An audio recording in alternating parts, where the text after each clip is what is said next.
What's up, guys? My name is Ty Zen, and welcome to the Artist Hangout. Again, I have not been broadcasting on this channel for a while. I have been broadcasting on my other channel called cryptocurrency.market. We started the first Bitcoin and cryptocurrency trading and investing channel on the internet that I know of like over 5 years ago. And the Bitcoin and cryptocurrencies went crazy the last couple of years. So I've been busy on that channel broadcasting about how to trade and invest in cryptocurrencies and Bitcoin and stuff.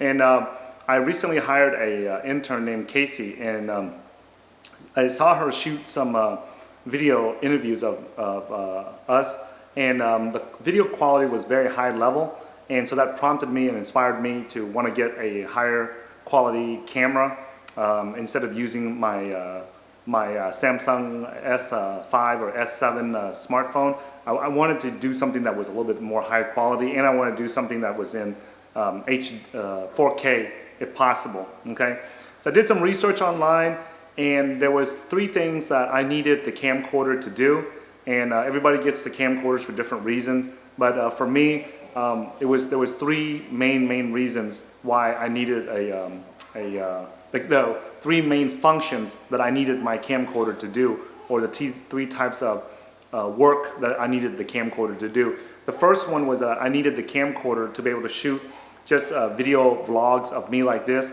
in front of the camera, just a headshot and just me talking. And I wanted it to be super duper high quality in 4K, HD, 4K, you know, as high as resolution that I can get away with. And I wanted so the background kind of blurs out so it looks more professional and everything. We sell the cryptocurrency investing blueprint on our channel, and we also have another service that we sell called the cryptocurrency investing bootcamp. And these are the most high-end training that you can get for people who are interested and serious about trading and investing in cryptocurrencies. And we wanted just the video production to be just the best that we can do, okay? And so when I saw the video quality that Casey did when she shot our interviews, I wanted to do the same thing. And so this camera, the first thing I wanted to do, the camcorder to be able to do, was that I needed it to shoot just headshot vlogs like this. Hey guys, can y'all keep it quiet? Okay, keep it clear with the blurry background like this, high resolution, clean, right? And the second thing that I needed it to do was that when it shoots interviews, right, of 2 people or 3, 4 people, I want the resolution to be very high quality, and I still want the same blurry background in the back, just so that it has that professional look. So one video vlogs like this, and then video interviews, right? And then the third thing is that whenever we do the cryptocurrency investing boot camp, it's like a 4-day boot camp where we teach serious traders and investors how to trade and invest in the Bitcoin and cryptocurrency market. And we wanted the same camcorder to be able to shoot long range across like a hotel conference room. And also whenever we do the cryptocurrency investing conferences, there's going to be several hundred people in the conference room, and we wanted the camcorder to be able to shoot like way across the room, you know, like 100 feet, 200 feet across the conference room, and or let's just say so that in case you're listening to this outside the US, let's say 30 to 50 meters or 30 to 50 yards, and we can still capture really high quality videos of the speakers on stage. And so those are the 3 primary reasons that I needed this that I needed in a camcorder to do.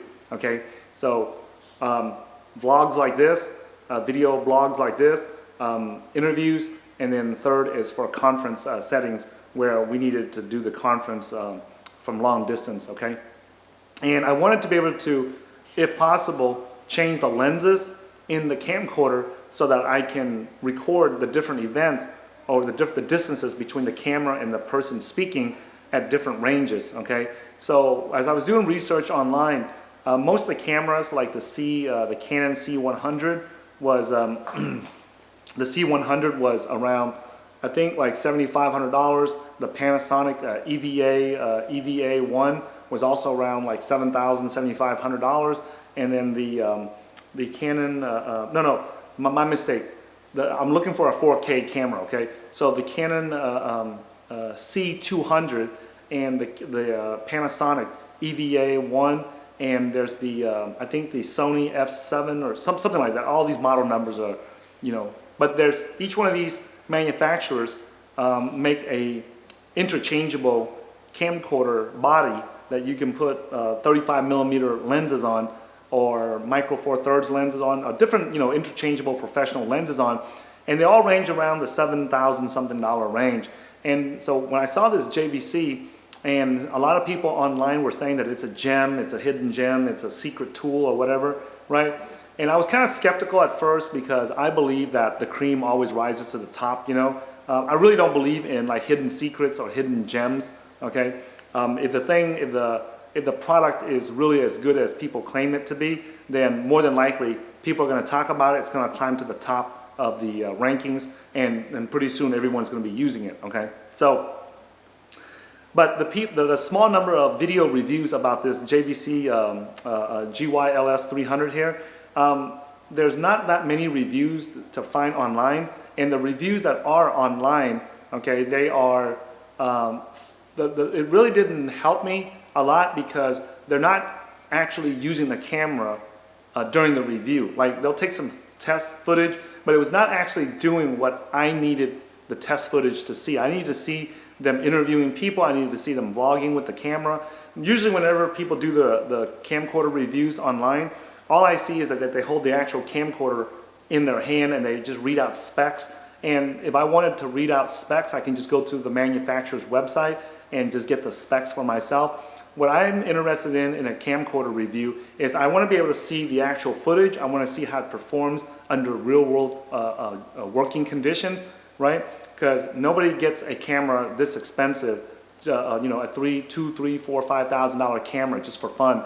Usually it's for some type of money-making purpose. And so I need this camera, or the camcorder that I'm using, I need it for it to shoot quality videos so that I can sell the training programs, okay? So in this video review, I'm shooting the entire video review of the JVC LS300 on the camera itself. So right now you are watching me on the JVC LS300 right now. So it's not in my hand. That's why I don't have an extra unit that the manufacturer sent me to review. And I bought this from B&H Photo in New York City, and they shipped it to me. I think it was around like $2,500, $2,600. And I'll get into all the price and the cost and everything that, later on in the review, okay? So anyways, it was for around $2,500, $2,600. I forget because my business partner was the one who bought it, and I'm the one who's going to be using it, right? So when we bought this camera, right, the first thing is that I'm going to run through all the different tests that I did so that you guys can see it for yourself, so that you don't have to waste time reading it in articles or blog posts, because I'm going to show you guys exactly how I tested this camera to see if it can do those three things that I needed the camera to do, because this camera I bought for business and for work reasons. It's not just for fun, okay? So right now I have so the reason why I chose this camera over the Canon C200 and all those expensive the expensive $7,000 plus interchangeable camcorder, you know, 4K camcorders by the other manufacturers like Canon, Sony, and Panasonic, was because this camcorder body it cost $2,600. So it's like, you know, significantly less cost. And I have never in my life ever bought a camera that was more than my smartphone, the cost of my smartphone.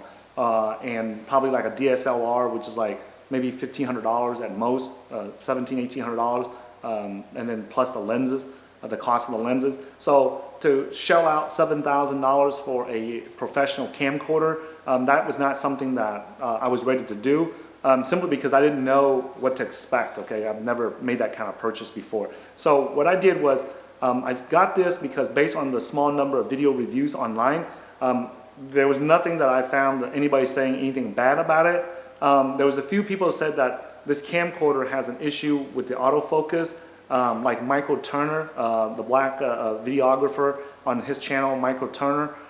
He said that he tried the Kip-on lens, the Kip-on adapter, and the whatchamacallit, the Metabones, and he said that they're not able to focus, right, for some reason. So I bought this camera because I like the idea that it has a Super 35 sensor. I'm a big supporter of having bigger sensors in your camera because it collects more light, okay? And so this camcorder has a Super 35 millimeter sensor in there, which is huge. That is a massive sensor to collect a ton of light onto the sensor.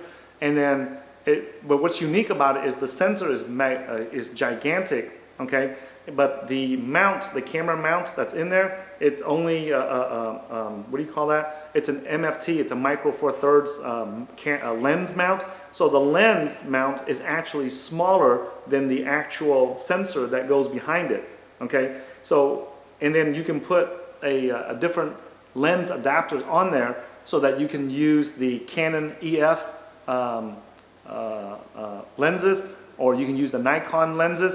And since I have a Canon right here, I have a Canon 60D right here, I wanted to be able to use the lenses that I have for that. And then my business partners, they have a Nikon 75.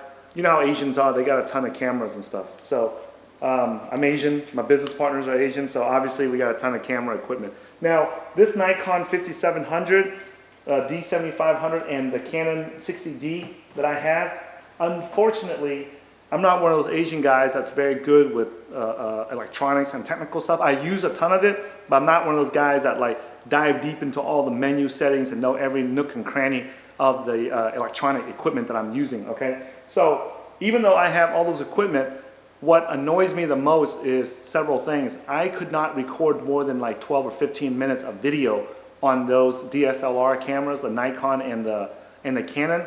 And so because of that, I wanted something that if I'm going to get a professional grade video recording device, I wanted something that I can just record for 10, 12, 20 hours. I can record for as long as I can afford to buy memory, okay? I don't want no 15-minute or 12-minute limit. That's so annoying. The other thing too is that these camcorders did not have autofocus, okay? And I'm not one of those guys that can operate a camera manually and do it fast and get focus fast. That annoys the hell out of me, and I can't do the work. I can't blog, and I can't do all the other things I need to do with the video recorder if I don't have autofocus, okay? So I took a chance. I bought this JVC because the small number of reviews online, they were, you know, there was nothing that was really bad other than the autofocus. So I took a gamble and bought the camera, and I got it. And so the first thing that I did was we bought the Metabones booster along with the camera. So here is the Metabones speed booster. It's the Canon EF to micro four thirds T-mount 2. It's the Speed Booster Ultra 0.71X. So there are several different Metabones speed booster out there. And there's also the Metabones adapters that go on here that will allow you to screw on a Canon EF lens. However, all the reviews online and all the information that my business partner did the research on recommended this specific one that is includes the speed booster, which means that it has the lens on it, okay? So right now, so the first thing that we got was that I put on this Canon EF 50 millimeter 1.8 lens, okay? It's a 50 or 52 millimeter lens. It says 50 on one side and it says 52 on the other side.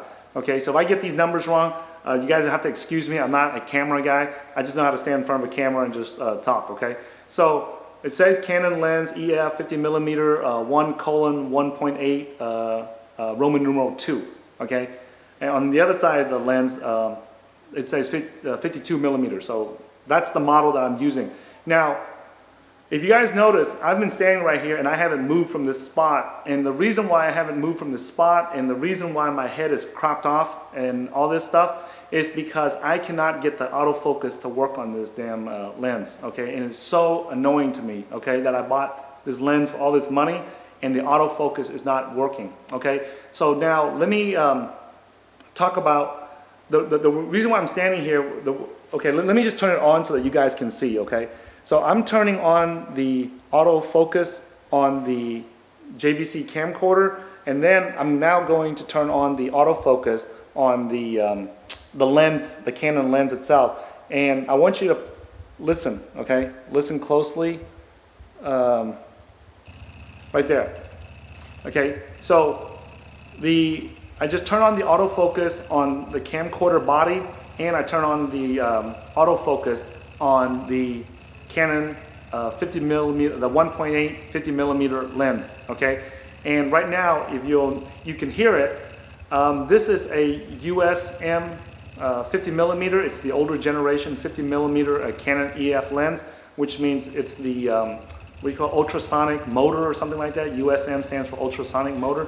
And so what it's doing is it's hunting and it's trying to find the focus. And even though I have the autofocus on, and let me see, I even have the face focus assist.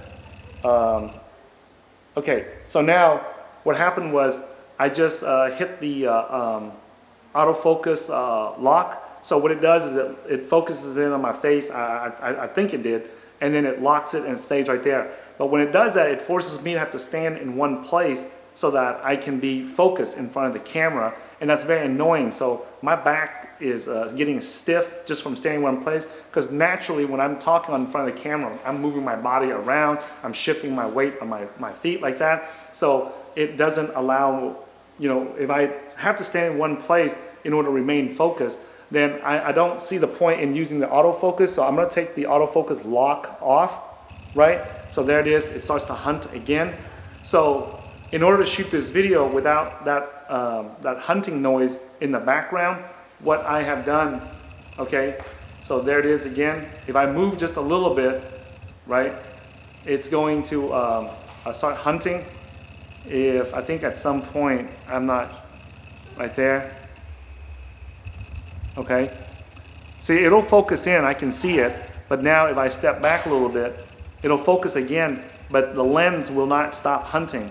And because it's a USM motor, it just makes so much noise that it's hard to, but I don't see how anyone can record anything with the motor running like that. Okay, so I'm going to turn off the autofocus here on the camcorder body, okay, and then I'm going to hit the focus assist on the camcorder body, and it locks in on my face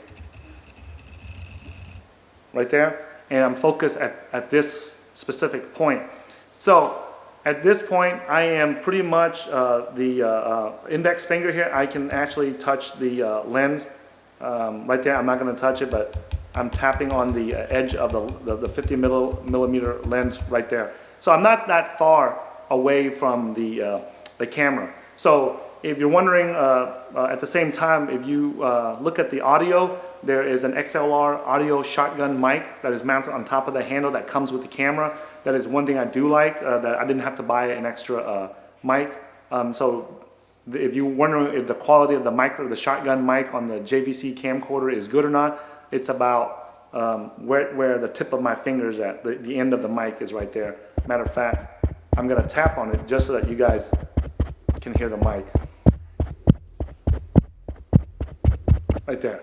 So that's where the mic is at. Okay, so this is what I'm going to do. So this Canon, the old model, Canon 50 millimeter 1.8, the USM motor, I thought, well, maybe that motor is the old style, so let me go get the Canon, the newer version of the 50 millimeter lens that has the STM motor, the step motors, so that it's a lot quieter and maybe it won't have that hunting noise, okay? So I went and I got that right here. So there's the new Canon 50 millimeters, okay? Take this off, and in the front right here, it'll say Canon EF lens 50 millimeter 1.8 STM, okay? And on the other side, it says 49 millimeter. So what I'm gonna do is I am going to remove this lens, okay, during the recording here, and as I'm removing it, I'm going to put on this new 50mm lens right here. Okay, so let's see how that works out. Okay, now that's the new lens right there, and let me put the cap back on these, right?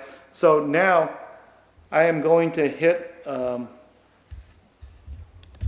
okay, it's locked in. I'm going to hit autofocus, all right? Now, I did not change any settings on the camera. All I did was replace the lens, okay? So now, I also have it on, okay, so this is really bright, okay? So what I'm gonna do is I'm gonna put the sunglasses on the lens, which is called the ND filters. Those are like sunglasses. So I'm gonna switch this. There's several ND filters on here. So I'm gonna set it on the 1/4 ND filter. As you guys can see that, it's on the 1/4 ND filter, and let me hit the autofocus here on the camcorder body, and it is not picking it up for some reason. Okay, so I found that whenever it's not autofocusing, if I just cover the background here somehow, sometimes it gets the autofocus to work. Okay, so let me see here. Okay, I'm playing with the camcorder body here.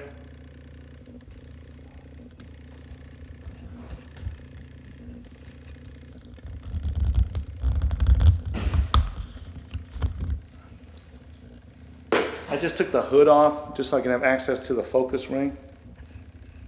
All right, let me turn off the autofocus here. Okay, there it is. All right, right there.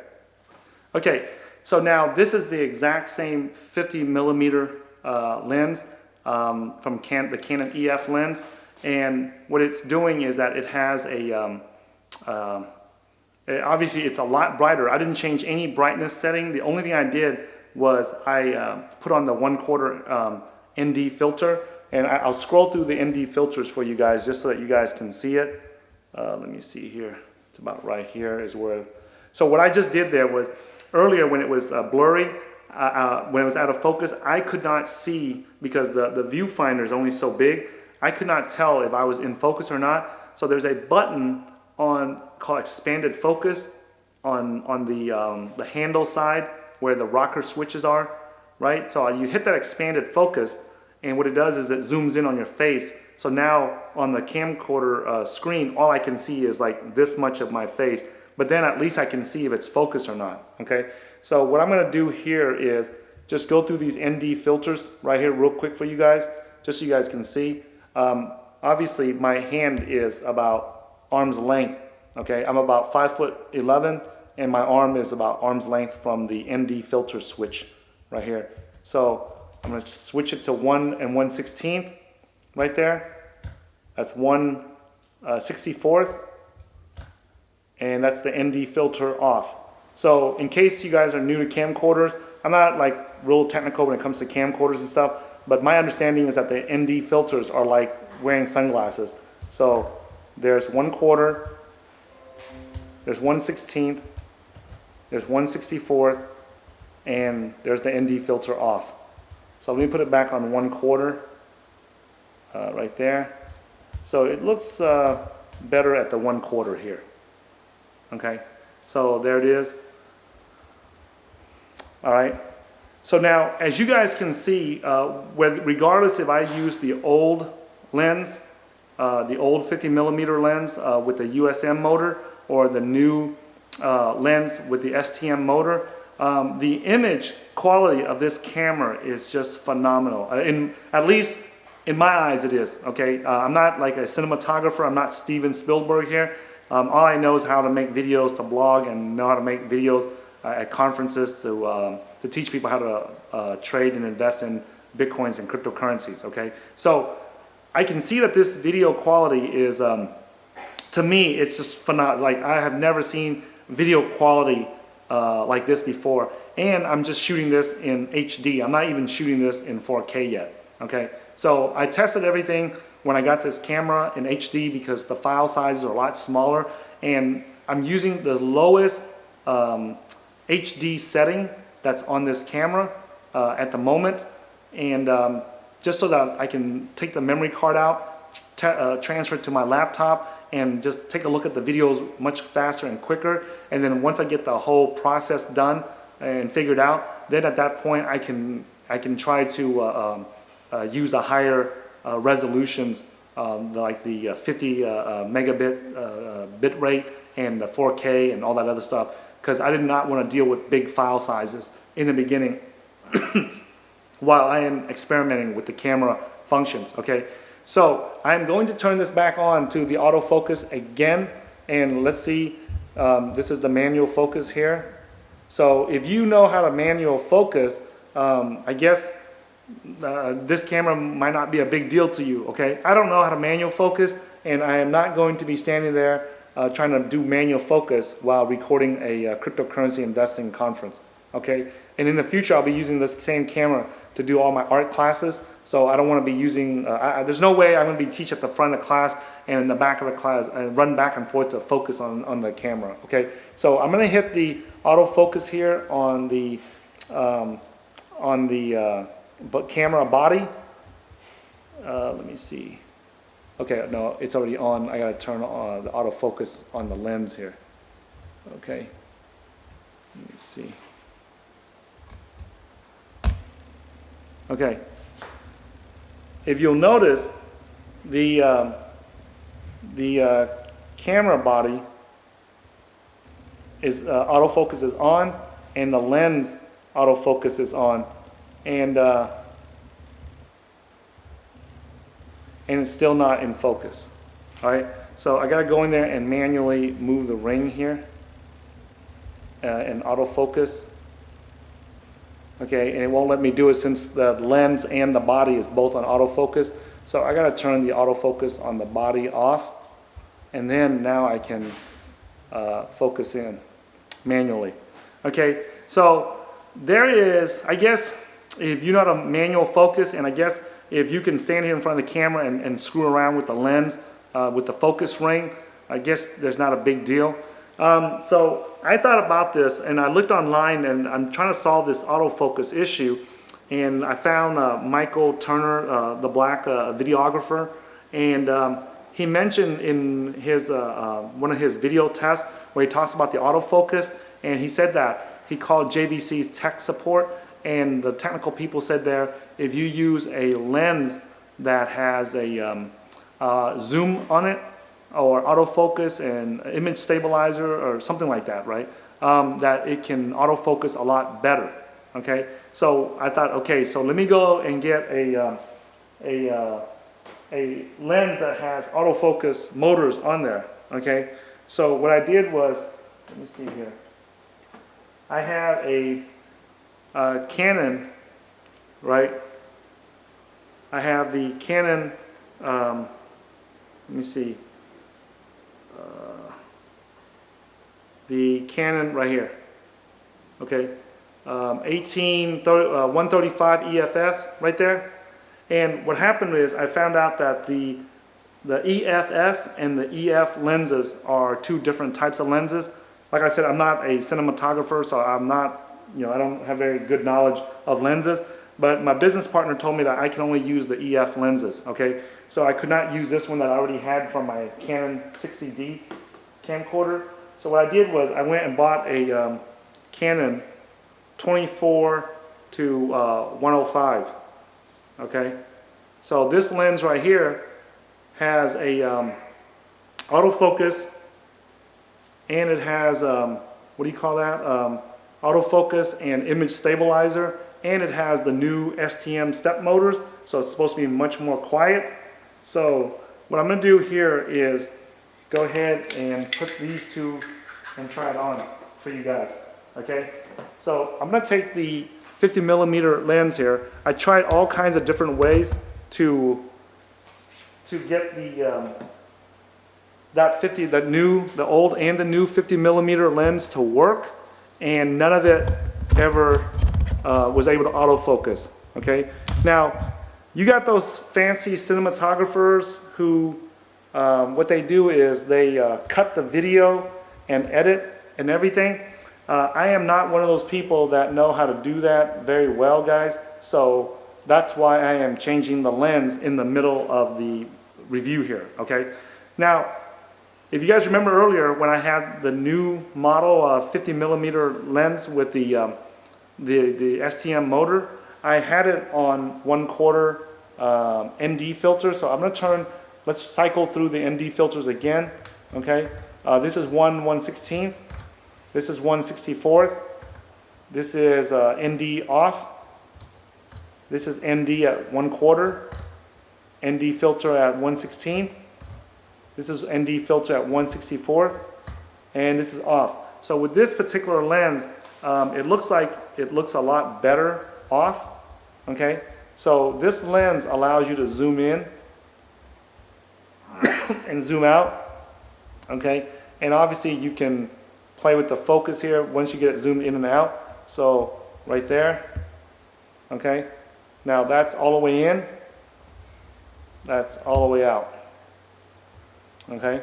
That's all the way in. Let me see if I can focus that for you guys, okay. And then this is all the way out, right there.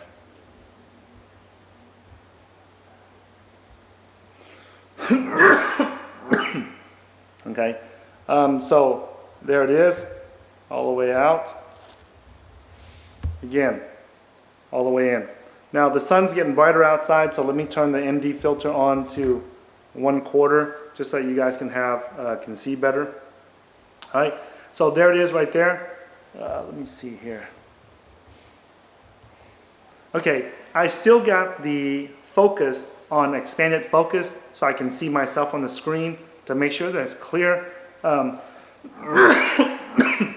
Excuse me, guys. What happens is, if I don't use the expanded focus, I cannot tell if I am clear in the video or not, okay? So, now, this is all manual focus that I've done before. This is the Canon zoom lens. It's EF 24 to 105 millimeter. 3.5 to 5.6 f-stop, and it's got the IS and the STM, okay? So this Canon zoom lens here, so according to Michael Turner on his channel, he said that the JVC tech support told him that if you use a lens that has the power zoom on it, then you should be able to get better autofocus. So let me go ahead and turn on the autofocus on the camera body here. So I'm going to hit autofocus right there, and I'm going to step back, step in,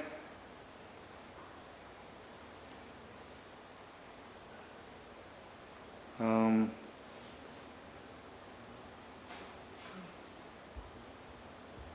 me see.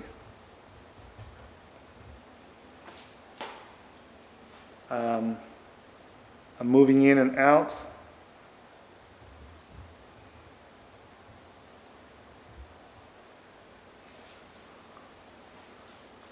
So there it is. It does not look like to me that it is doing the autofocus. So that's right there. I'm switching it between auto and manual, and nothing is happening. So I'm turning the focus wheel manually here. So right there, it looks like on the expanded focus window, it looks like I'm in focus somewhere in there. Okay, so now this is very frustrating to me because I was hoping that by having this this long distance lens right here, that when I do my boot camps, my classes, my conferences, I can have this. But the only way that I can get it into focus is by doing it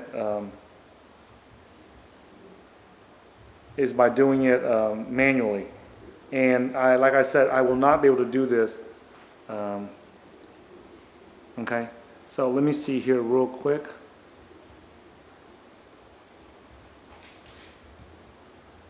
And this is all on manual mode. This is on the auto mode is off. So let me switch on the auto mode here. Okay, there it is. That's the auto mode, and it has the face detection supposedly on. I can't, the logo, the icon for the face detection is on, but it's hard for me to tell if it's in focus or not.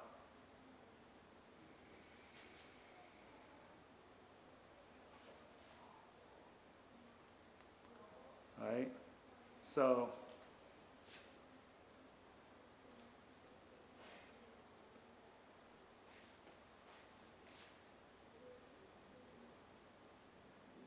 okay, let me switch between.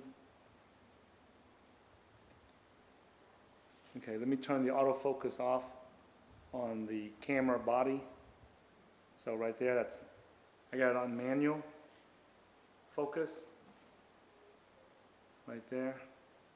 So obviously it's not going to do anything, it's going to blur out. So let me switch it back to autofocus here. So now, when I'm normally talking, right, I like to move my hands and just so that I can gesture like this. And, you know, I'm not standing still in one place, my whole body, because normally when I talk with my whole body. So I wanted a camera that can autofocus and just keep me clear the entire time, okay? Sometimes, you know, I'll step back to make a point, and I'll step forward, and I want it to be able to focus and zoom in and out, okay? So this is on the 24 to 105 Canon EF lens with the power zoom. So the camcorder body indicates that it's on autofocus, and I got, you know, face detection for the autofocus on, but I'm not, it's really hard to tell if I'm focused or not on the viewfinder, because the viewfinder is only like 3.5 by 2 inches, and the distance I'm about maybe almost 2 meters. My eyes are about 2 meters from the viewfinder screen, so it's really hard to tell if it's focused or not, okay? Now what I can do is I can come in, but I think that that would not be fair to the lens, because I'm too close to the lens probably for it to focus right there. Because right now, I'm about maybe from here to about like right here. From my nose is about that far from the lens. So it's not, it's like almost right there, okay? It's maybe about 13 inches from the lens, my nose. So now I'm gonna walk backwards just to see if the face detection and the autofocus works or not. So, let me see here. Let me start right here.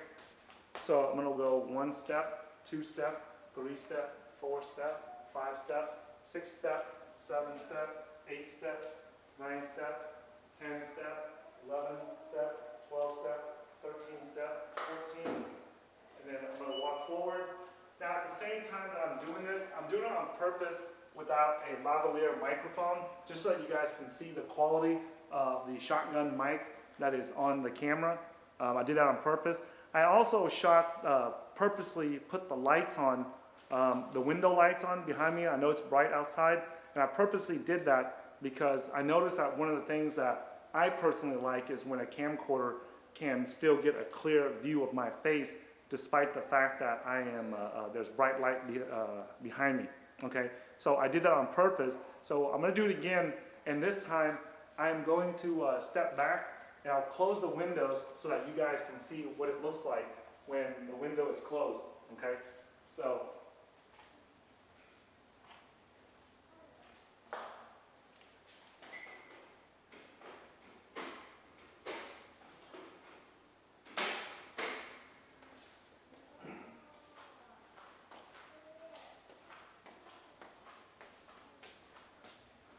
hopefully, obviously I cannot tell during the entire time I'm doing this test if how the autofocus is, but when I tried it before, the autofocus was not very good, okay?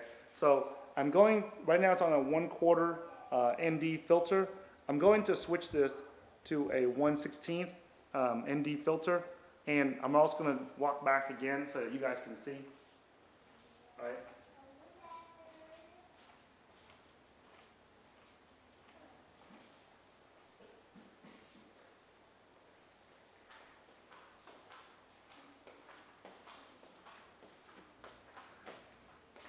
All right.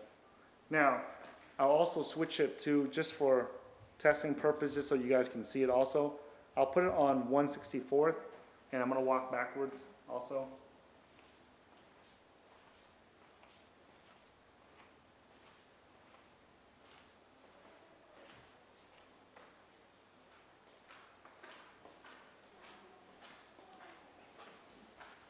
Okay. All right. So now I'm going to do something here, guys. All right. I'm going to switch it back to the. There's no ND filter there. Okay. And then I'm going to switch it to 1/4. Okay. So now, like I said, if you guys notice, it's really hard to. At least it is for me to tell. When you guys watch it, it's going to be on a bigger screen. But I'm moving around on purpose just to see how the autofocus works here. Okay? And it seems to be like that. If I just move normally around like this, it seems to be hunting for it. But I think that if I just move slowly, the camera has better time to catch up. Okay? So we tested the old 50mm Canon EF lens. We also tested the new Canon EF lens. All right. So now it is pure bright daylight outside right now at 3:40 p.m. while I'm shooting this video. And so I want to show you guys also what the colors and everything, in case you guys are looking for that. Okay, so let me see here. Now, if you guys notice when I'm standing here, it's not a very blurry background. So it's like, it's just blurry enough to tell that it's blurry, but it's not enough to like blur it all out to give that professional cinematic look that I'm looking for. Okay, now obviously I can zoom in like this, right? And we can make it blurry, right?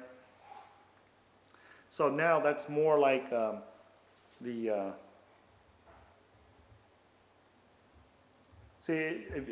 it's hunting, and I can see it on the big screen here that it's hunting for it. Okay.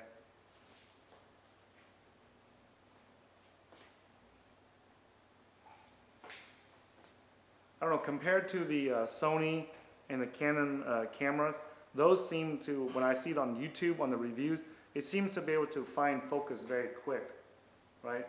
This one, it seems like it's just taking some time. Okay.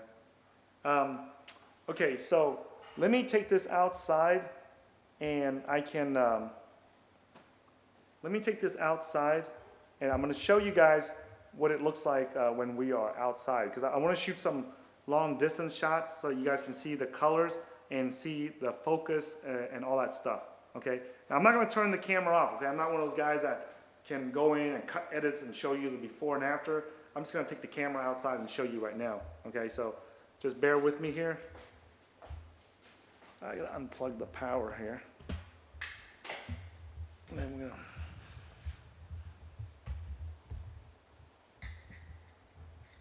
Okay, Max, can you open the door for Dad?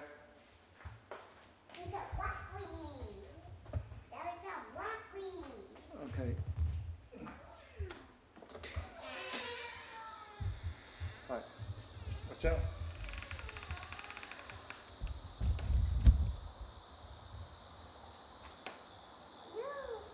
Okay.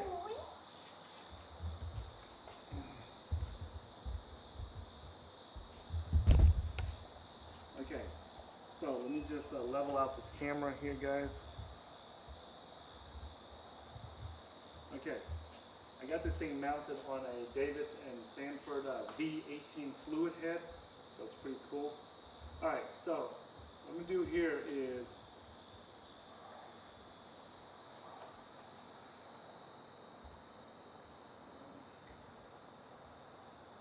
Okay, so here's a view of my backyard.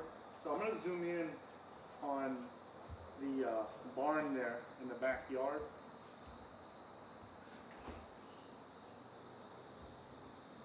Okay, so I got the rocker switches on the arms, and those are the, I have it set so that it's on focus.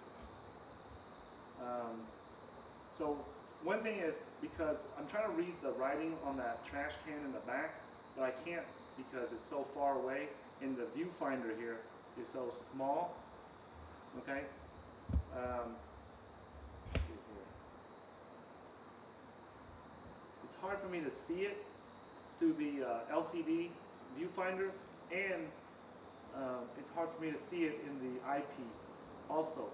So what I'm going to do is I'm going to hit the expanded focus on it, and you guys may not see it, but on my screen I can see it zoom in, okay? And it jumps in to about 1/4 of the original size. It zooms in, it magnifies it, I guess by about 4 times. And at that point, then I can have a better, easier focus, okay?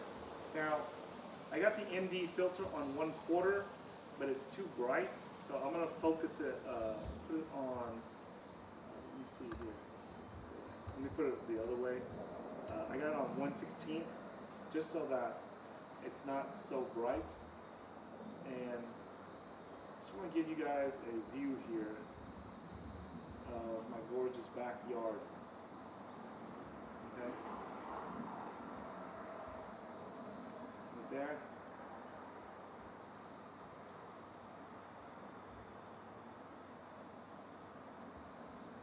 Now, I'm going to purposely move the camera and swing it back and forth just to test to see how fast the autofocus works. Okay. Now, as I'm doing this, I cannot see whether it's autofocused or not. So I'm just doing it just so you guys can see it, but I cannot see anything through the eyepiece or through the LCD screen. Okay. So just so you guys know that.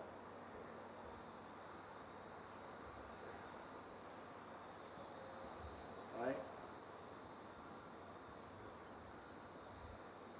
If it is focusing quick enough or fast enough, there's no way for me to tell because the image is so, the screens are so small. Okay, and even with the expanded focus, I cannot tell anything. So I'm hoping that the autofocus on the lens and the camera body is working. Okay, now I'm just going to pan it more gently, just so that's fair.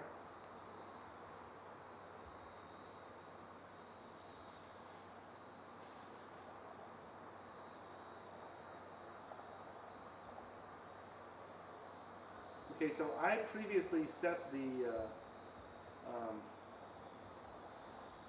menu to so that the rocker switches on the right side where I'm holding the camera, I have it set so that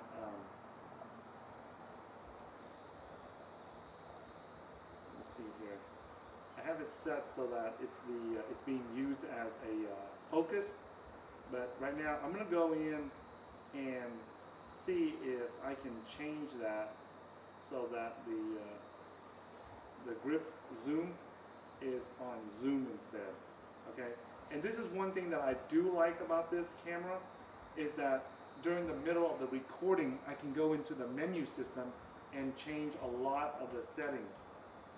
Okay, now not sure why, but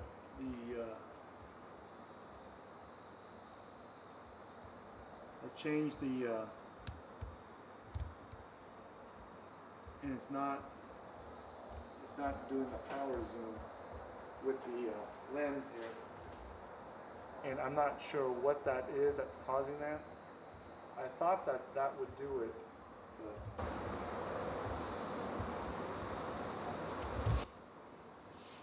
obviously it's not.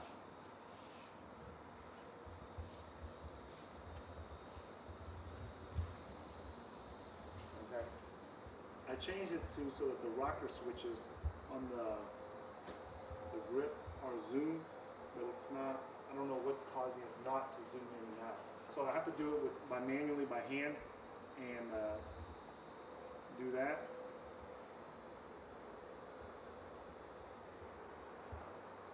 Okay. Now I guess it seems like the autofocus is working some bit, because as I am zooming in and out, it's maintaining focus.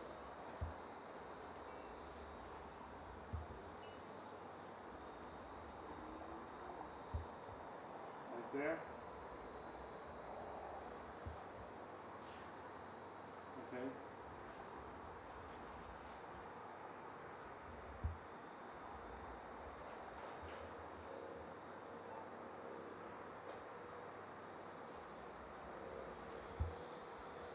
So now, I'm going to do this.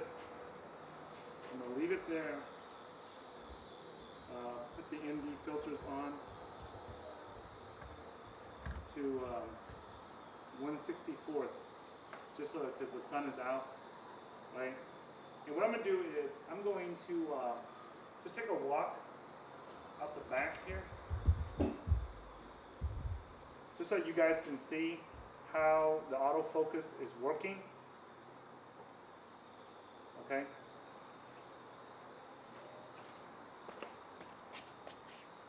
So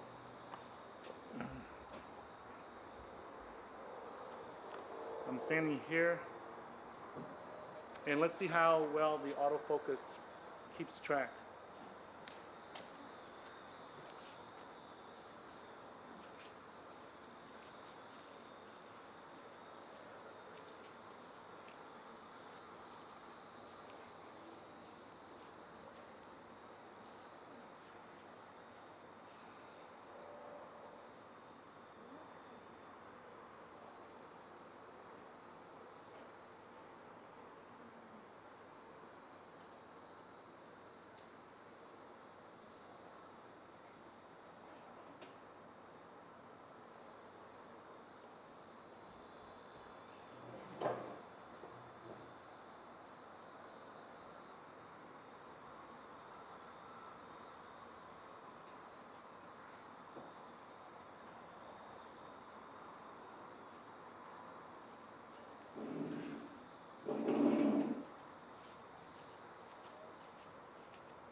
All right, hopefully you guys were able to see how well it can focus as I walk back and forth.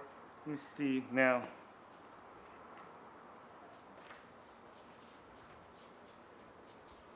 Okay, so the sun just got brighter. So let me see if I add another. So that's 1/16 ND filter. That's 1/4. So you guys notice that every time I switch to ND filters, there's like a lag time before the camera can adjust to the new ND filter settings.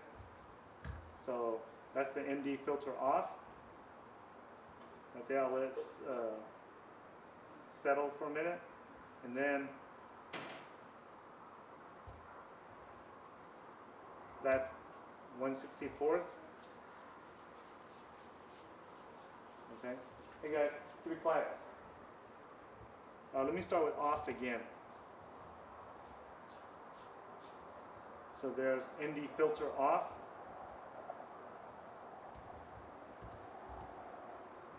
That's ND filter at 1/4.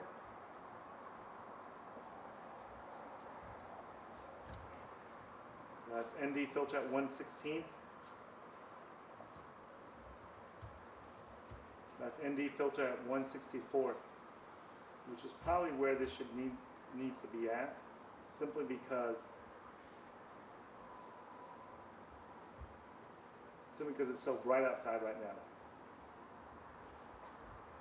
Okay.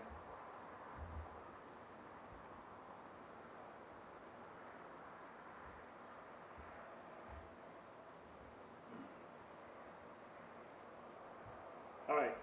So hopefully that helps you guys right there.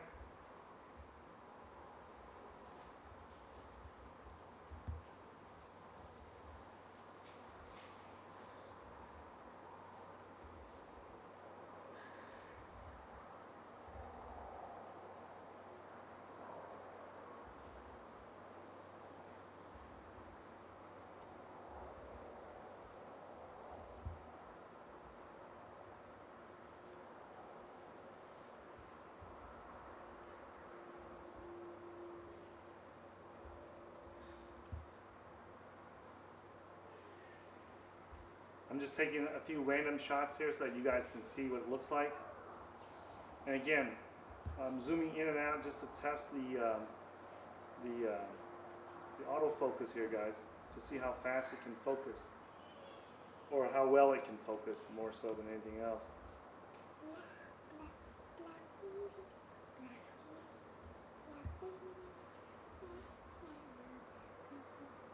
So the zoom is done by hand, but the focus is being done automatically by the camcorder here. And like I said, guys, I'm running through this, but I cannot really tell if it's focused or not, simply because the viewfinder is very hard. It's very hard to see this on the viewfinder. Okay. So let me see this.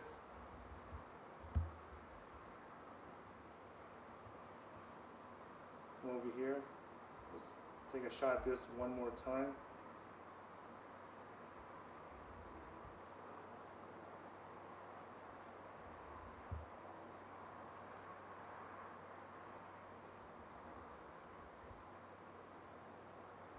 Now I'm purposely stopping it at different zoom lengths here so that you guys can see.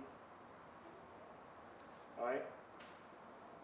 Now what I'm going to do here next is I'm just going to try to move it manually.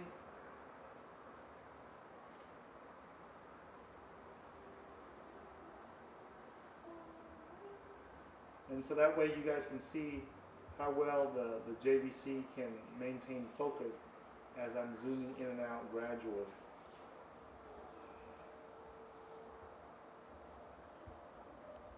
Okay. All right.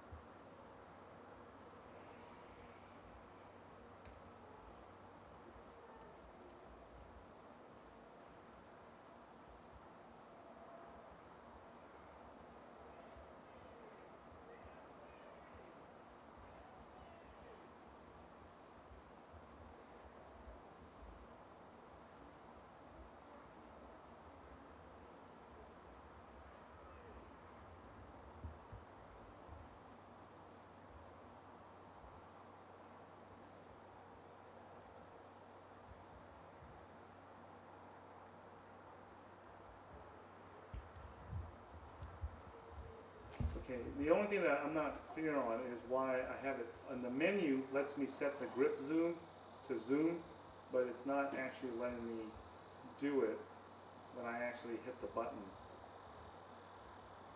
So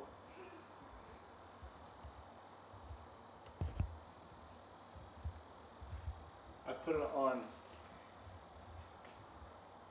full mode, and I've also put it on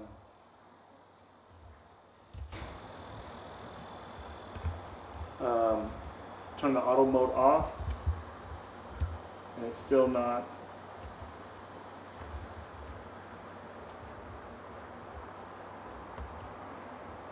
I've switched it to manual focus, and it still doesn't let me zoom in and out with the rocker switch.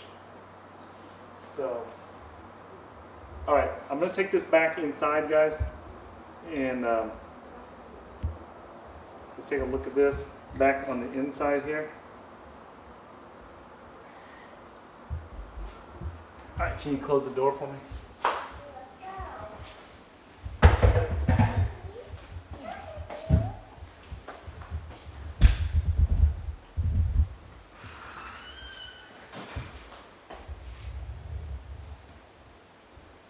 Okay, so now that we're indoors, I gotta turn the, so that was on 1/64th ND filter, 1/116th, 1 1/4. So, let me see here. Let me level out this camera here real quick. Okay, so I'm back inside. Let me turn the MD filter off. So that's the ND filter off right there. Let me get it on expanded focus so I can see if I'm in focus or not. So let me turn it back on auto full mode so that it has the face detection on there. Okay, so there it is, guys. I ran through all these tests, and so here's another thing that I said, hey, you know what, maybe the autofocus is not working as well as I want to. So how about, what if I were to try the, what do you call that? What if I were to try the native MFT lenses, okay? So I'm gonna take off the Metabones speed booster and the 35, the Canon EF lenses here, and I'm gonna stick on a Panasonic. I got the Panasonic 0.8. Oh, you know what? Let me see this. I got the Panasonic 1. Okay. I got the Panasonic 1.7, and I think it's 25 millimeter. Okay.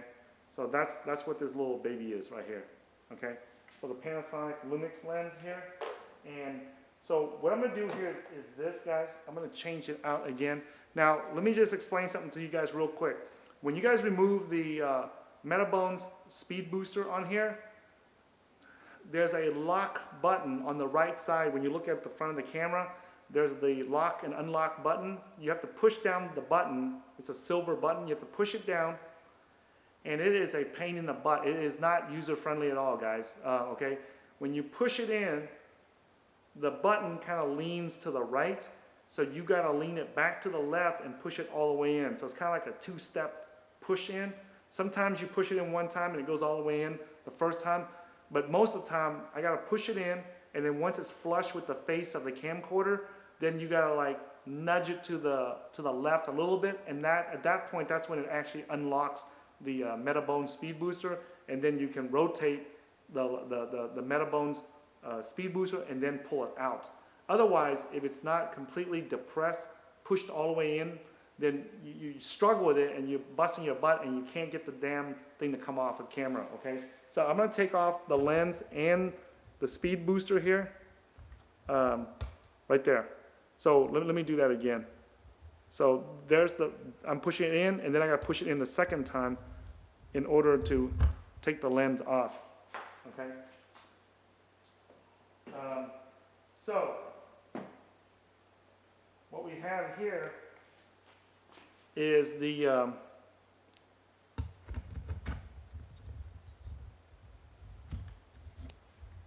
this here is the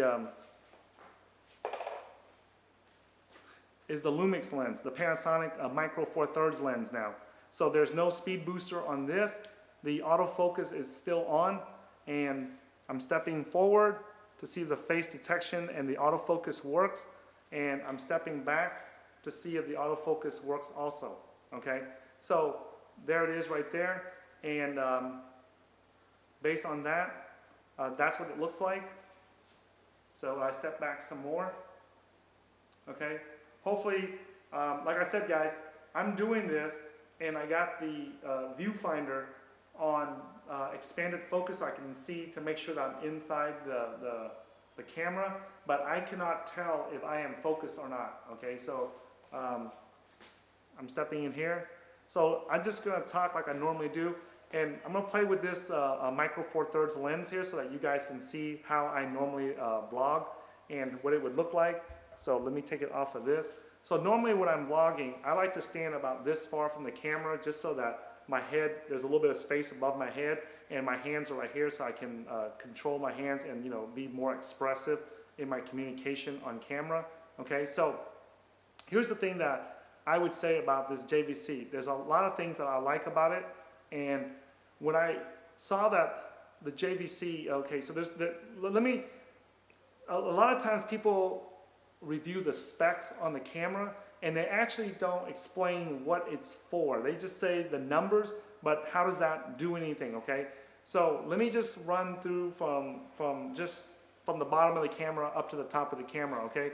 So the power plug for this camera because I'm using a 60-inch tripod, so I'm 5'11", and the lens, the center of the lens is pretty much even with my eyes right now, okay? And there's something you guys gotta be aware of. The way that they made the power plug, there's a brick in the middle. Let me show it to you guys here. Let me just unplug this thing. Okay, so this brick here, obviously, you plug in the power on this end, but on the other end, where it goes into the camera, the distance between this plug, okay, where it plugs into the camera, right here, and this power brick, the power brick is suspended about maybe like 2 or 3 inches above the ground. So when you plug this in, this thing is actually hanging like a weight, and it's pulling on this plug down onto the, gravity is pulling it down. That's something I don't like. I wish the JVC would have made this power brick closer to the male plug, somewhere down here, or make it like maybe 2 feet here so that it just lays on the ground. Because right now, as you plug this in, and because I got the camera height the way it is, most people use a standard 60-inch or somewhere around their tripod, and what's going to happen is this brick, all the weight of it, it's not very heavy, but this is not very big and very strong. So I don't like the idea that this brick is pulling on it the entire time that you have it plugged in. So what I normally do is I'll tie this around the tripod just so that the tripod is suspending the weight of this and not suspended onto this little power plug, okay? So that's one thing that's at the bottom that you guys need to be aware of. Second thing is that a lot of people complain online that the feel of this JVC camera is that it's cheap or that it's plasticky or whatever. I don't find that to be the case. I find it to be pretty much, I don't feel that it's that cheap, in my opinion. It's not like, solid feeling like the Nikon 5700 or the EOS 60D, but if compared to like my Canon Vixia right here, compared to my early Canon Vixia HF-S20 right here, this sucker here with the extra bigger battery and with the wide lens attached to it at the front, it's pretty much the build quality of it is the same as this one. Now this is just a consumer camera. This thing I bought like in 2011 and it still works fantastic to this day. So if you're looking for like a good, just a consumer grade HD camcorder that shoots in AVC HD, this Canon Vixia HF-S20 that I bought back in 2011, this sucker is still a workhorse and it's still reliable, and every time I turn it on it works, okay? And it shoots, really good HD videos for the quality that it is back in the days, okay? So here it is right here. Now the other thing too is that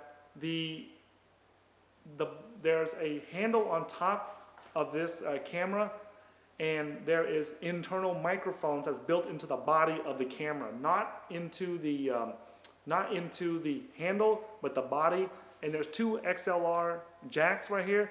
One of it is being used for the shotgun mic that came with it. The other thing too is that it has phantom power, so that it's running power to the microphone.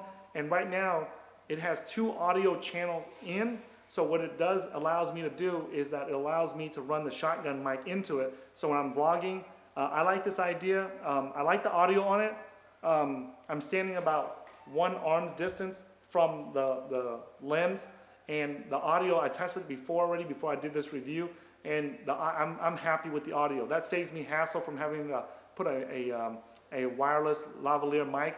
I have a Sennheiser mic and a Comica mic system, and I can put it on here. Now on top of the handle there is it looks like a cold shoe, so that you can mount like a monitor up there. You can mount other accessories on top, okay? Now this camera is I think like 3.5 pounds, I think. And a lot of people, when they pick it up, it feels, light to them. I don't think it feels light. I would hate to have a heavier camera. This camera to me is like a workhorse, okay? Because it was not designed to be pretty and fancy. It was designed to get the job done. It allows you to use the micro four thirds lens like we have on that I'm shooting with right now. with the Panasonic Lumix 1.7 to 46 millimeter. The other thing too is that we have the camcorder style body with the rocker switches on the side, so you can ham it. You can hold it for the ENG type, you know, for the I think it's electronic news gathering. I've never done it, but like if you need to run and gun, where that means that you grab the handle and you start shooting things on as you go for the news gathering or for broadcasting, or you're filming different events in a war zone or something like that, or a protest, it really helps to have this handle. Now, one thing I do not like about this handle is that there's only one screw in there, and I come from a machinist and welding background, and the number of threads that's going from the handle into the body, I think it may be like 2 or 3 threads at most. I do not believe that it's strong enough. I just don't feel very safe, confident about that. And the 1/4-inch bolt that goes into the bottom of the body to mount onto a tripod, I'm really not too happy about that, because from my machining and welding background, that is not enough threads to hold that up. The other thing that I would have liked in this JVC is I wish that they would have had a 3/8-inch bolt, or the 5/16, a bigger one than the one that's currently on there, okay? The reason why is because when I put on the bigger lens, like this Canon lens right here, one thing that I do notice is that it is very, what do you call that? It is very heavy, like it tilts the camera downwards, and you have to kind of like push it back, okay? So I would have preferred that lens, these things right here, I would prefer that it was, the bolt underneath it was much bigger, because right now I don't have any accessories on there. I don't have like a monitor, I don't have anything on top of the camera, just a handle and the shotgun mic that comes along with it. But if I were to put other stuff on there, I just don't like the idea that it's being held up by a small screw and there's not many threads deep into it. If they use this size 1/4-inch bolt, I would prefer that it goes a little bit deeper, maybe like 4, 5, or 6 threads into the camera, and the same thing at the bottom coming up to connect to the tripod. If they was doing that, then I can see it staying with the same size bolt, okay? Now, on this side of the camera, there is a SDI output so that you can run that. Now, I didn't know this until I did my last cryptocurrency investing boot camp in Dallas. We tried to run a HDMI from the Sony camera that was being used to record the event all the way to the front to feed the display, the screen and everything into the camera, and there was just a lot of problems. And I found out that the signals that were like real jittery, I found out that it was because we were trying to run it through a 50-foot HDMI cable, and we should have ran it through the SDI cable, because that was designed so that you can send a better signal, a clearer signal across like 200-300 feet, okay? Whereas HDMI is when you start getting past like 50 feet, it starts to, the quality of the signal starts to degrade. So it has SDI on this side of the camera, just in case you are a news collector and you need to broadcast into a news truck. That's what that's for. The HDMI broadcasts out into 4K. The SDI output only outputs HD, if I remember that correctly. Okay. Now, there is a lot of, the other thing too is that I like the fact that all the switches are on the outside, so you can jump to it very quickly. I like the fact that you can jump to the menu and adjust stuff as the camera is being recorded. You saw me do that several times here. You may not have seen what the display looks like, but I am running through and changing things. I like the ND filter so that you can just change it and put the sunglasses on the camera when you're out in bright light. Now, the only thing I don't like about this ND filter is that as you turn it, it feels really flimsy, okay? Now, I've turned it dozens of times already. It works every time that I turn it to change the different filters on there. However, each time I do it, it just feels flimsy and really loose. It's not like a clean, smooth transition as one filter switches into another. You can hear the clunky sound inside, and you guys might have heard it and record it. Maybe it got recorded through the microphone as I was changing it, but it just it just has that low quality feel to it, but it gets the job done, okay? So the other thing too is that it has 10 preset buttons where you can go through, and the menu system, it's really simple. You just say that, hey, switch number 1, you want, and it gives you a menu, a drop-down menu of what features you want to assign to that, and you pretty much just go down it's like 10 or 12 items on there, and you just accept, okay, I want this switch number 1, and I want it to be a preset for this function. Switch, number 1, I want it to have this function. Number 2, I want it to have this function, and so on. It's very easy to set. I thought I'd have to go through a lot of trouble setting it. Speaking of trouble going through the menu system, a lot of people were saying that they don't like it because it was clunky. It's like an old style menu system. So I was concerned about that too, but what I find is this. I found that as I scrolled through it and played with the menu, it was only clunky because of 2 reasons. One is because I didn't know what the technical stuff that they were talking about. Like if we was talking about like the LUT or something like that, or different features of this camera that I did not know what the hell it meant, that's when it became clunky, because I'm sitting there trying to figure out like what the hell does that mean? What is that for? So that's, I just don't want people to mistake the clunkiness of that for not knowing what the technical features of this camera are, okay? The other thing too is that it has a little small joystick, and the joystick is, I wouldn't say sensitive, but it's really stiff. So the joystick goes up, down, left, and right to select the menu items, but then you gotta push the joystick inwards in order to accept. It's like doing a single click on a mouse, and that single click function is extremely hard. So you cannot push on the joystick to select an item on the menu. You actually have to like put your fingers kind of like behind and then when you push it, so you can hold it. If you were to just push it without putting fingers behind the LCD screen to hold it, then more than likely you will push it and break the hinge on the LCD screen. So that's just something to be aware of, okay?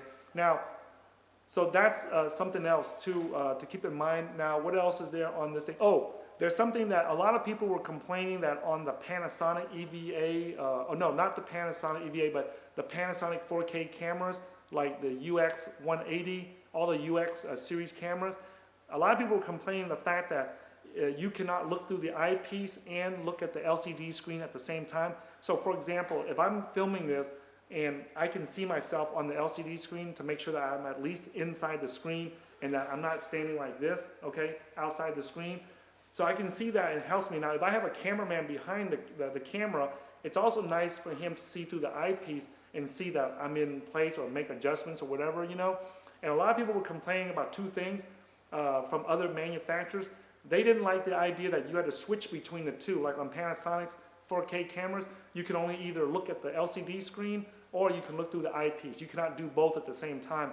And on this JVC camera, you can look through both at the same time. They're both active, and so that's really cool. You don't have to switch between the 2, right?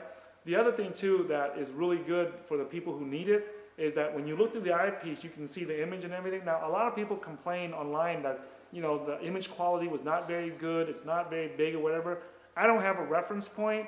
I don't use that eyepiece. It's there, but I really don't use it. I only use the eyepiece and the LCD screen to make sure I'm in the correct composition of the screen, that I'm inside the viewing screen, okay? So that's that. As far as the quality of the eyepiece, the video inside the eyepiece, I did not see that to be a problem. I don't see how you can get any better because it's so damn small in there. I mean, you're looking through a little hole, and what you see in there, it's so small that I don't see how you can complain that the quality is good or bad or whatever. It's there, okay? Now here's one thing that I will say that you need to be aware of. The LCD screen, what you see on the LCD screen is not what you get when you put it on the computer and actually see it on the big screen, okay? So there's many times where I thought I was in focus, and when I go put it on the laptop screen, the 15-inch screen, I realize I'm not in focus. There's a lot of times where I was trying to set the blur in the background, and I thought that, oh, you know what, it's not blurry enough. But then when I go put it on the laptop, it's way more blurry than I thought. So on a scale of 1 to 10, right, where it's blurry, I thought that maybe the blur was only where 10 is the maximum blur and then 1 is no blur at all. It's really crystal clear. I thought it was only like maybe a 2 or 3 blur. And then when I go into the laptop, 15-inch laptop screen, I see that the blurriness in the background is actually like a 6 or 7 or even an 8. So it's like more than double the blurriness that I actually see on the LCD screen right now. So when you guys see it, it's probably going to be very blurry, but when I'm recording this right now, it does not actually look very blurry to me, okay? And so that's another thing that to be aware of. Now, the other thing too is that this camera records in JLog, which is, so it's kind of like neutral, and then you can go in. I didn't understand what the log recording was for, but from, I guess, you know, in case you're new to camera recording and stuff, the log recording allows you to record it so that if you look at this white area here or this white area right in here and my white shirt, it's not too bright, because later on when you go to edit the video in like Adobe Premiere or whatever software that you use, you can bring up the contrast. You can make it brighter or darker without a problem. What happens is you want it so it's kind of like neutral. If the whites are too bright, the highlights are too bright, when you try to increase the highlights, it gets washed out and it looks really goofy when you go to edit the video. So this camera allows you to do that. So that's really cool. Now this is a, what do you call this? The way that I would have it is this, okay? This, in my opinion, this JVC camcorder, in my opinion, if you can do the manual focus yourself and you don't care about autofocus, right? That would be like the major complaint that I have about this camera, okay? I love the idea that you can use whatever lens that you want on this thing. You can pretty much use like the majority of the popular Nikon, Canon, any lens out there with this adapter, the Metabones adapter on there. I can use pretty much any lens that I can ever imagine on this damn thing, okay? The thing that kills me the most is the autofocus. I wish that the autofocus can be much better. If that was the case, this would be the absolute perfect camera for its price point and the absolute perfect camera in the interchangeable camcorder weight class, okay? Compared to like the C100, the Canon C100, the Canon C200, all those interchangeable lenses, the EVA, the Panasonic EVA1, the Sony FS7 or whatever it is, you know, I think that if JVC can just fix this one damn thing with the autofocus, that's it. They got a workhorse. Matter of fact, I would call this camcorder, instead of calling it the GY-LS300, I would call this the workhorse if the autofocus was not an issue. Now, keep in mind, guys, I am not a cinematographer.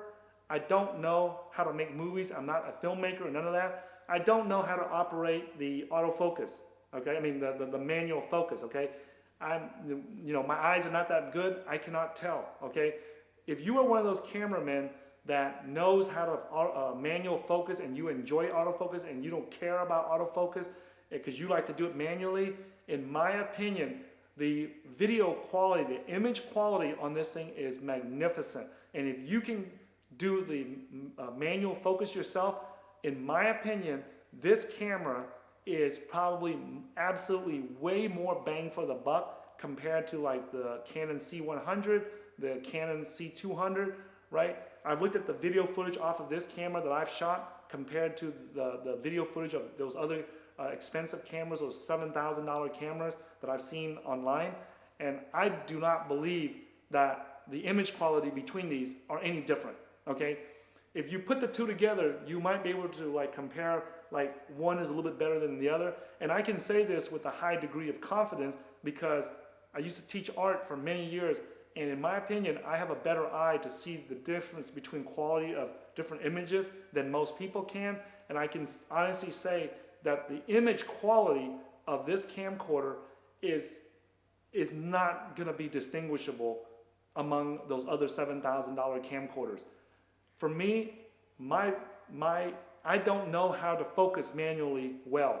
Like, I know that there's people out there that are filmmakers, that are cinematographers, that are professionals, and they can just touch that focus lens and the camera automatically focuses, okay, when they touch it, okay? I am not one of those people, so because of that, this camera is not the best suited for me. However, it allows, the different interchangeable lenses allows me to shoot close up like this. It allows me to shoot far away. It allows me to shoot conferences and classes and things like that with a high degree of flexibility. It has the XLR inputs. So if I want to run like one of those new style wireless lavalier mics like the Comica or the, there's another one that I saw with an S, I forgot what it is, but it allows you to transmit 2 transmitters into one receiver, and that one receiver is enough to plug into this. And then if I use 2 of those Comica microphone systems, I can actually wire 4 people lavalier mics and plug it into this system. So that's something that I really like. Now, when I say that this JVC is not fancy and it's a workhorse, the reason why I keep saying that term, the workhorse, okay, is because they made this so that it's just for people who are out there using this camera to make money, okay? For example, on top of the handle, there's a record button up there. There's a zoom button up there. And then you can, you know, set that zoom, that rocker switch up there so that it can be a focus button as well. The other thing too, I haven't tried that, but let me see here real quick before I say it wrong here. No, it's a zoom button, and what happens is it has a low, medium, and high speed on top. So when you zoom in and out, you can adjust it to be very quick and very smooth. I've tried it, and it's on the low setting. It's so smooth zooming in and out that it's very gradual. And then on the high, it's fast, but it's also gradual at the same time, which is really cool. Because some zoom rockers, you zoom in too fast, and it just seems choppy. But the zoom on this, even with the high speed ones, it's really smooth coming in and out. Now, ergonomically, this is really good. The handles, everything so far. I like a camcorder with the handle, okay? So when I carry it, like for this one right here, I did not like the fact that it didn't have a handle, so I always had to put this strap handle to carry it like that, okay? But I wish that it was more of a solid handle because I don't like it being flimsy and swinging around like this, okay? So this camcorder also allows you to have remote control on it so that you can plug in one of those LANC Lanc remotes, and you can move it, put it right here in front of you, and then that way when you move it. So one thing that I will plug the Davis and Sanford Pro Vista 7518B tripod here. That's the model number, Pro Vista 7518B. It gives you 2 handles, so I can put one handle in the front right here, and I also got one handle in the back. So as I'm vlogging, I can move the camera this way or that way, and then if somebody's standing behind there, there's another handle in the back. So I like to set it so the handles are staggering so we can use it in the front and the back. Okay. Now, the microphones on this thing, let me see.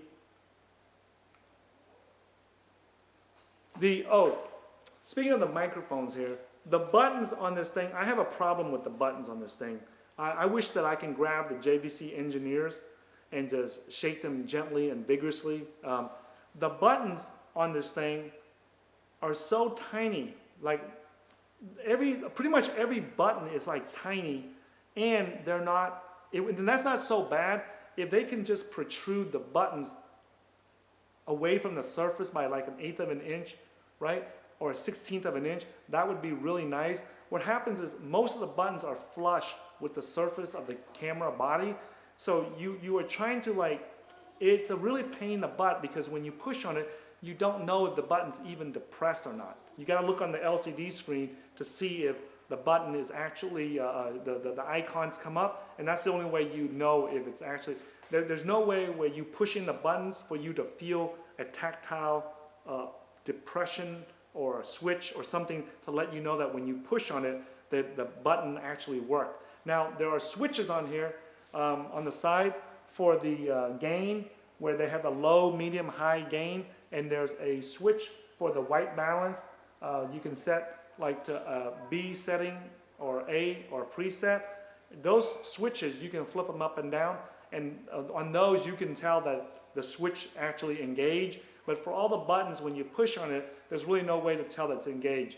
Now, speaking of buttons, there's a power button on here, and this power button, in my opinion, has got to be the dumbest power button I've ever seen in my life, okay? JVC made a really, you know, this camera, if you're starting out and you're going to filmmaking, you're shooting events and stuff, this is a really, I think you get a lot of bang for the buck for this camera, for the amount of money that you pay for it, to what it can produce, okay? However, you know, they get a gold medal for being so versatile with this camera when it comes to being able to do a lot of things so it can help you make money. But when it comes to the power button on this camcorder, they need to get the Bonehead of the Year award for this the switch on this thing. I mean, it's like the dumbest freaking power switch I've ever seen, right? You got not only is the switch really shallow so that it's really hard to your finger, like there's nothing to grab onto to actually move the switch, right? Because it's like there's nothing to grab onto with your finger to move the switch. And then on top of that, the lock button is in the middle of the switch. So you got to depress the lock and then move it. It's a really pain in the butt. I mean, if they were afraid that somebody might accidentally turn the camera on and off, they could have easily put this power switch in behind the LCD screen, so when you fold the LCD screen in, it just covers the switch. Instead, they put it above the camera body, above the LCD screen, and it takes, like, you got to know like the 36 levels of Shaolin Kung Fu just to turn on the damn power button, okay? And not only that, but after you turn it on, there is like a 20-30 second delay. I think there's at least a 10-second, I haven't timed it, but there's at least a 10-second delay or 15-20 second delay before the LCD and the power even comes on. It's almost like starting up a diesel engine inside this damn camera. It's like it's got like dun dun dun dun dun dun dun dun dun dun dun, and then if you guys ever started diesel engines in fishing boats, you'll know what I'm talking about. Matter of fact, this camera reminds me of the old diesel engines that you have to hand crank. If you guys ever I used to work down at the shipyards, okay? And there's these old engines where you gotta put a hand crank in it, and you gotta crank that sucker by hand. You crank it, and then it starts to go tung tung tung tung tung tung tung tung tung tung tung, and then you pull the handle out, hoping that it doesn't smack you in the face, okay? So there's an art to hand cranking a diesel engine, those old diesel engines from 50, 80, 90 years ago, But anyways, that's what this camera looks like. Not only is it a pain in the butt to flip the power switch on, trust me, you are not going to turn this camera on by accident and waste the battery life on it, okay? It's a pain in the butt. And then once you do flip the switch to turn the camera on, the time it takes for the engine to crank up and the camera to activate and everything so you can start recording, there's another 10-20 seconds right there. So obviously, if you were in a war zone, if you're like filming a protest, you're filming a fight, you're filming something, a sports event, something that's live, moving in action, run and gun type, and you really need the camera to be like, when you turn it on, it flips on and starts recording, you're gonna be disappointed with this one because there's a huge delay. I've never seen a camera have this long of a delay to turn on. I've never, okay, and I'm not talking out my butt here, okay? I got a Nikon 5700 here. I got the Canon EOS 60 right here, okay? And then I got the Canon Vixia over here, okay? So I have multiple, like any typical Asian, I have lots of electronic equipment here, and I've never seen any one of them take that long. Like, I got computers from 5, 6, 7 years ago that boot up faster than this camcorder, okay? So just be aware of that. The other thing too is that this camcorder has, one thing that I also like is that right now underneath the lens towards this side a little bit, there's a red light that lets me know that the camera is recording. On the LCD screen, there's a huge red button that says, an icon that says record, that lets me know it's recording. On the LCD screen, there's also an A memory card and a B memory card.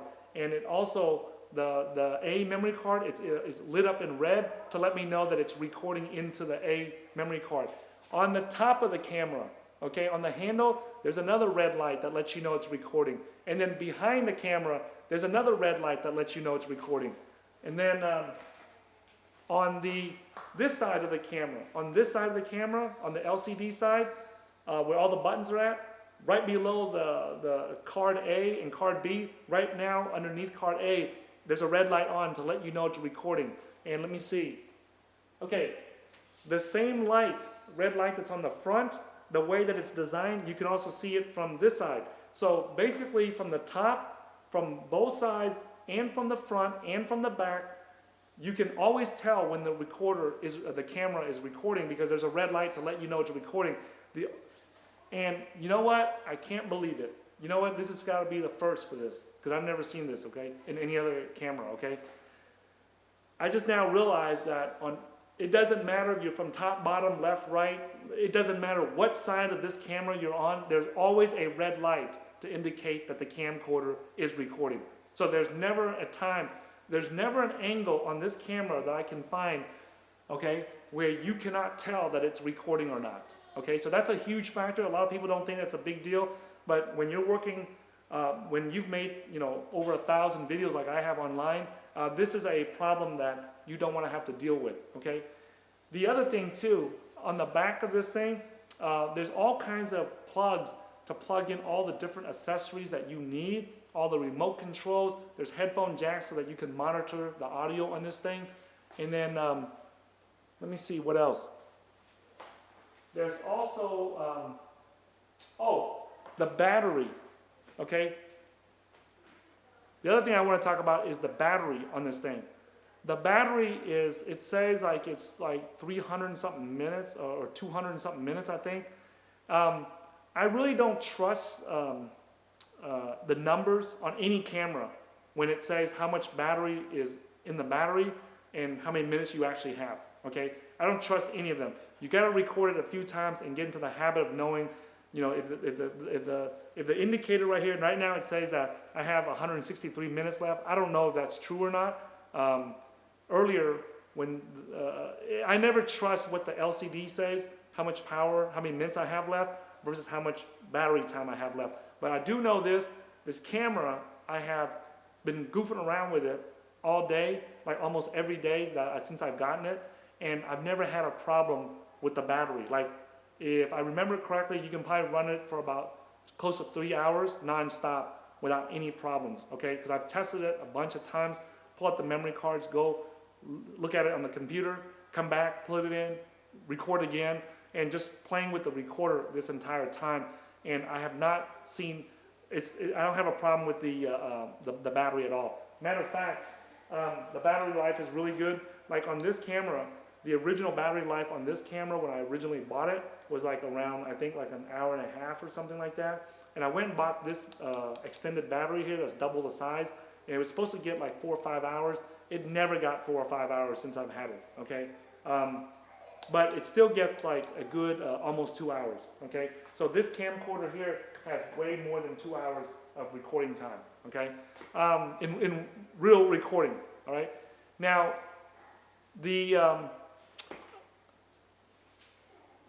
so I hope that, I don't know what else to, I just want to make sure I don't miss anything. Oh, the record button. So there's a record button in the back, and it's a big, fat record button, so it's really hard to miss, and it's very ergonomic, and it's actually pretty cool because they made the thing so that not only do you push you got the handle here, you're holding the camcorder, you put the record button with your thumb, but it makes sense to push it in, and the camera ain't gonna go nowhere when you push record because these 4 fingers are holding the handle, right? However, when you have it on the tripod like this, you're not actually holding it to push the record button. When you hit the record button, you're actually going up there and just hitting the record button. And if you do that, it actually jerks the camera like this, okay? It actually jerks the camera forward when you try to push on it. Even if you do it lightly, there's gonna be, you know, there's gonna be like a little jarring motion to the camera. And one thing that JVC did that I really like is that they put a ledge on the outside of the record button. So when you actually go to push record, this finger actually grabs the ledge and then you push the record button so it doesn't jar the camera. Now I know it's not like a big deal. I don't see that as being like a what do you call that? A deal breaker. But it's just nice that they actually thought about that and put that in there. Okay, so that is all. Oh, on top of the handle, there's another female thread up there. So if you want to mount other stuff on top of it, you can. And then there's actually a switch. There is a cap.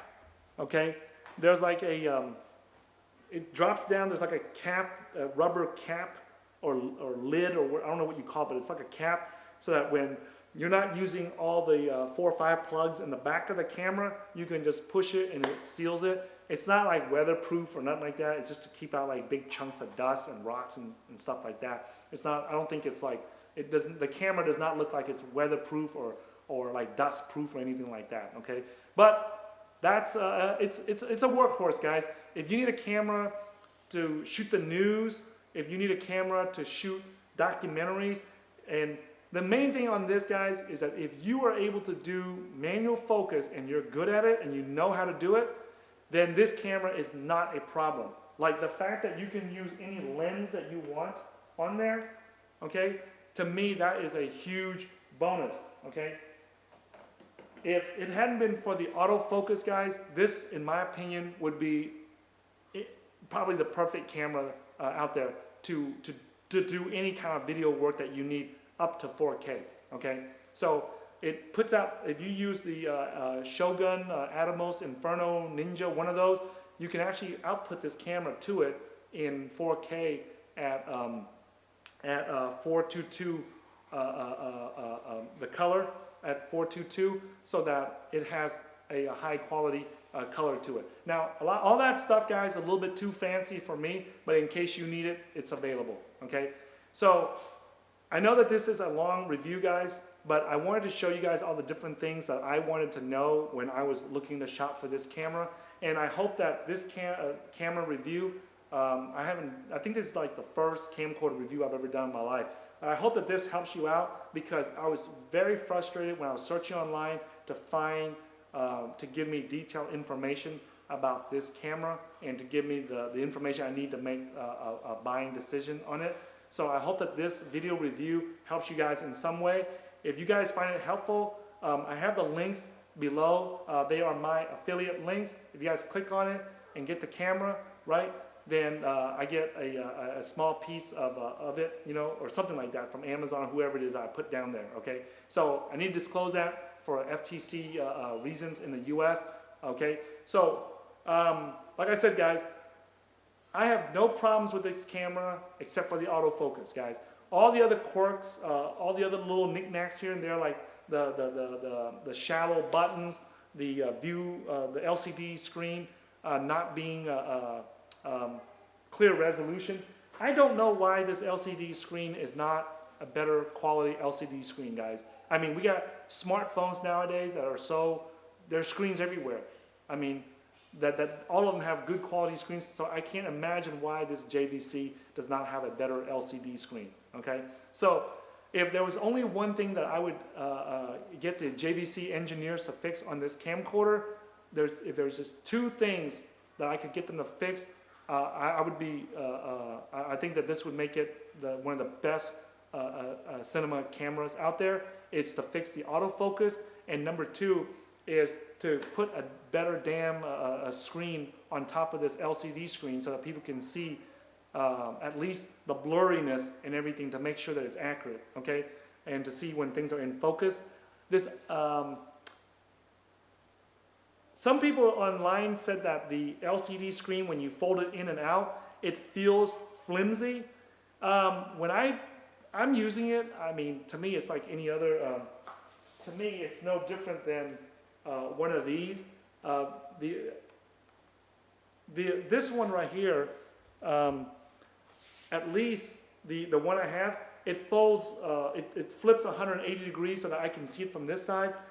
Some camcorders, like some of the Canon camcorders, like the XC15 or the XC10, those 4K camcorders, They don't even let you flip the screen around so you can stand in front of the camera and do it. To me, that's like the dumbest shit ever in camera manufacturing. Like, why would you not make the LCD screen to flip over so people can see what they're filming? Okay, so that I don't get why they did that. Okay, I mean, there's places to save money, guys. That's not one of the places to save money. Okay, so thanks for watching this video, guys. I hope that this video is helpful for you guys. If you have any questions, in the first week of the first month of this release of this video review, I'll try to answer all the questions the best that I can. Okay, and if you guys can limit your questions to like yes or no, or the opinion questions, it's gonna take me longer to answer. Okay, but if it's a yes or no, or does it do this, or does it do that, or does it do this compared to that, I can answer those much quicker. Okay, so thanks for watching this video, guys, and I'll see you guys in a future video.